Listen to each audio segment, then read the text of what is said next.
Kita semua kayaknya pernah ya ngerasain ini, sebuah kegelisahan yang muncul dari pertanyaan-pertanyaan yang dalam banget, seputar keyakinan, seputar Tuhan.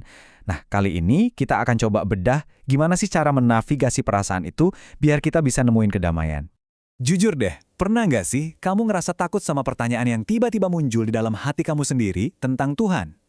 Kalau pernah, tenang, kamu nggak sendirian. Rasa cemas, ragu, bahkan takut waktu mikirin hal-hal mendasar soal Tuhan, itu manusiawi banget. Dan seringnya, justru dari sinilah perjalanan spiritual yang lebih dalam itu dimulai. Dan ini nih, fakta yang menenangkan banget.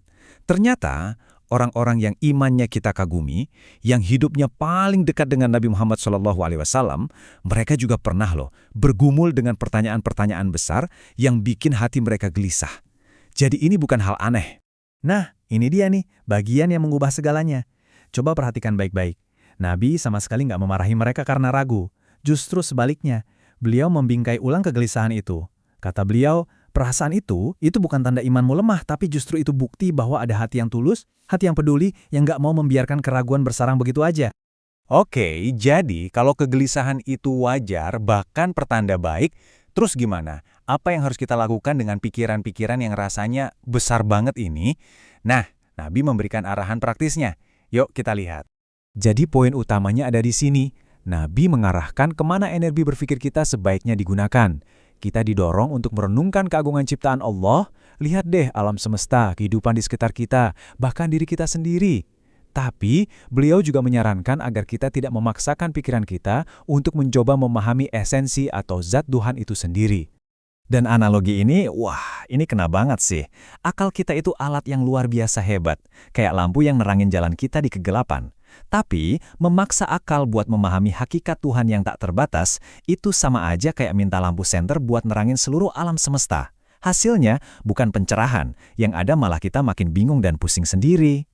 Terus, kalau bukan cuma pergulatan intelektual di kepala, lalu apa dong jalannya? Nah, bimbingan Nabi ini mengarahkan kita ke sebuah jalur alternatif. Jalur yang berpusat pada koneksi lewat hati. Di sini, kita bisa lihat langkah-langkah yang lebih terasa nyata dan bisa kita jalani. Fokusnya itu pindah dari yang tadinya cuma debat di dalam kepala, jadi sebuah hubungan yang hidup. Gimana caranya? Pertama, kenali dia dari cara dia memperkenalkan dirinya. Kedua, ngobrol sama dia lewat doa dan zikir. Ketiga, rasakan kehadirannya lewat ibadah dan perbuatan baik. Dan yang paling penting dari semuanya, jaga niat kita biar tetap tulus. Dan kutipan ini benar-benar bikin lega loh. Kalimat ini menegaskan kalau perjalanan spiritual kita itu nggak dinilai dari seberapa banyak jawaban yang kita punya, tapi dari ketulusan hati kita dalam mencari.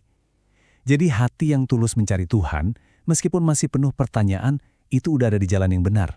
Semua langkah tadi, mengenal, berdoa, beribadah, tulus, itu semua pada akhirnya akan membawa kita ke satu konsep inti yang menjadi kunci kedamaian, yaitu kekuatan untuk berserah diri.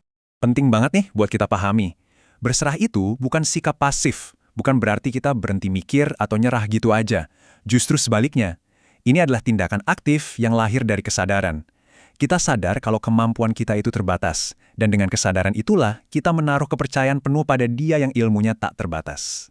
Dan disinilah perubahan fundamental itu terjadi. Saat hati kita mulai bisa berserah, fokus pertanyaan kita juga berubah. Bukan lagi seperti apa sih Tuhan itu, sebuah pertanyaan teoretis yang nggak ada habisnya, tapi jadi gimana caranya aku bisa hidup lebih dekat dengan Tuhan hari ini? Ini jauh lebih praktis dan transformatif. Nah, dari keadaan berserah ini, nanti akan muncul dua kesadaran mendalam. Dan dua kesadaran inilah yang nantinya jadi pilar buat ketenangan batin kita. Coba deh perhatikan keseimbangan yang luar biasa indah di sini. Di satu sisi, kita sadar betul kalau Allah itu maha besar, jauh melampaui apa yang bisa kita pahami. Ini bikin kita rendah hati. Tapi di sisi lain, kita juga sadar kalau Allah itu maha dekat. Dekat banget, sampai tahu setiap isi hati dan pikiran kita. Ini bikin kita merasa aman.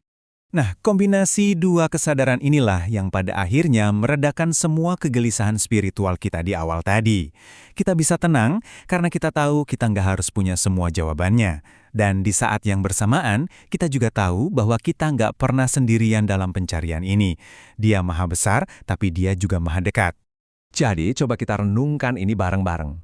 Gimana kalau kedamaian sejati itu sebetulnya bukan ditemukan saat kita sudah punya semua jawabannya, tapi justru kedamaian itu ada di dalam prosesnya itu sendiri, dalam kepercayaan kita saat kita menyerahkan hati kita kepadanya.